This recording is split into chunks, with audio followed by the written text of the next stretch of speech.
What's up, my Legion of Knights? It's me, Satoshi here from Game Mystery, and welcome to another video. Today we're back on Bendy and the Dark Revival. Sorry about that. We are finally getting the Bendy and the Dark Revival trailer. It's finally out. We all thought this game was gone forever. I totally didn't. I totally did not have my doubts that it was cancelled. And now it's finally here.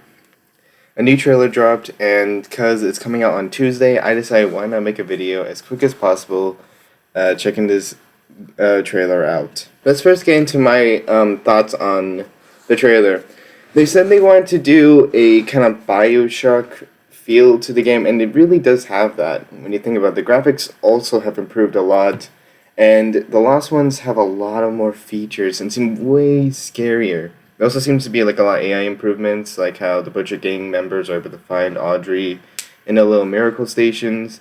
And Bendy's redesign looks really terrifying. Okay, I got my feelings about the trailer behind. Let's get into the lore. That's what you guys came here for.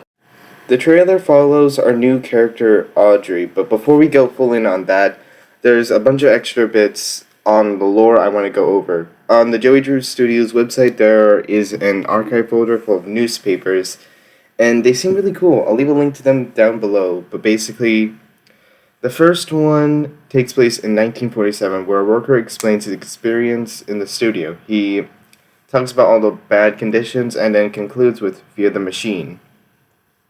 The next one takes place a year later, where the company has gone bankrupt and shut down. For anyone wondering, World War II ended in 1945, and many of the animators that got drafted never came home, which leads to 1946, where we meet Buddy, an aspiring artist who wants to follow in the steps of Joey Drew, but then is turned into Boris. So this means that the studio went bankrupt 2 years after dreams came to life, or a couple years after experiments went ahead, and it's possible that the lack of workers was the main problem, especially since Henry was no longer behind the scenes. By 1972, the company was then bought by another studio, possibly bringing Bendy back to life, especially now that Joey Drew has been dead for a long time. This might give us a rough estimate of when Bendy and the Dark Revival takes place. The original game takes place in 1963. Considering that the place doesn't look like it was bought, we can safely assume that the game is taking place somewhere in the mid-1960s or in the 50s. We're told it's not a sequel or a prequel, so who knows. When the trailer opens up, Audrey is working on an animation. If you guys don't know, before 2D and 3D animation was made, there was this form of stop motion where you constantly had to remake every single frame. That's why animation software was made. She also says it's another hard day. That shows that in Joey Drew Studios, both in and out universe, they're still continuing their practice of worker abuse. Then we cut to the face of some weird dude who reminds me way too much of Silco and his friend from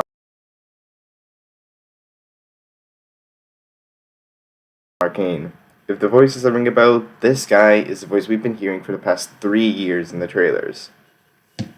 At first I thought it was going to be Bendy, but instead we have a new villain.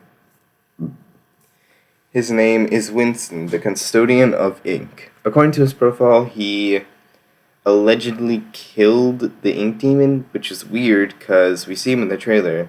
But he also explains how he's the kingpin of the studio, kind of ruling over it like some sort of god or king or president, maybe. This seems to make me think that he's able to morph into Bendy, and their bodies are one and the same. It's a good guess. It also seems like Wilson might be more important than Bendy, not just to this game, but to the entire world of Bendy and the Ink Machine. In the trailer, we see him in a room full of banners, with Joey on each side like he's some sort of Soviet leader. Does Wilson idolize Joey Drew? Is that why he's interested in the tapes that kept playing? Maybe he was an interviewer recording them. Then there's also a bit where a doll explains how people who don't talk either don't want to or are insane, then it cuts to a shadow of a crazy woman. Alec once thought of this theory that this doll is an Alice Angel clone that was cut apart and turned into, that. But I think it's a lost one who wears the doll because she views other lost ones as inferior to her, which is why she wears it, to hide that she is as ugly as they are. Since Polter is proof that there that not all lost ones are hostile, we can make the assumption that she is a lost one. We also find Alice Angel and Allison both seem alive and healthy. It was explained that this game isn't a prequel or a sequel, but some fans believe it might be both, with events taking place before and after the events of the main game. That can explain why we see Alice Angel and why Allison doesn't seem to have Tom on her side. My best guess is that Audrey holds something important that Wilson wants, and he's commanding the creature to hunt her down as she tries to escape this world. That's my best guess. If you guys have your theories, comment them down below, and don't forget to like and subscribe. Bye bye.